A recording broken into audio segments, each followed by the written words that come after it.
درشول تحدثت عن المواطن الرقمي في المغرب، لكن أيضا هناك في المغرب العميق في البادية المغربية ربما الوضع مختلف. وينضم إلينا من ضواحي مدينة ورزازات في جنوب المغرب زميلنا عبد الرحمن عمار. عبد الرحمن، يعني نتحدث عن المواطن الرقمي في المدن، ماذا عن البوادي؟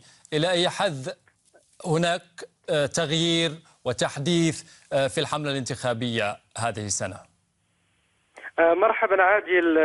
للأسف الشديد في العالم القروي أو الأرياف فالحملة الانتخابية لا تزال تعتمد على الطرق التقليدية لسببين بسيطين. أولا، ارتفاع نسبة الأمية في القرى يجعل استعمال وسائل التواصل الاجتماعي وقراءة برامج الأحزاب يقتصر فقط على الفئة المتعلمة، مدرسين، موظفين وطلبة، ويتم الاعتماد كثيرا على التواصل وجها لوجه في الأسواق الأسبوعية، في الأعراس، في الجنائز والمناسبات، أو طرق أبواب الساكنة. وأيضا القرابة لا تزال تلعب دورا كبيرا بحكم قدرة الأقارب على التأثير على نعم. أفراد عائلتهم إذن في لا مختلف تغيير، القرى. يعني العالم الرقمي بعيد كل البعد عن المغرب العميق. شكرا لك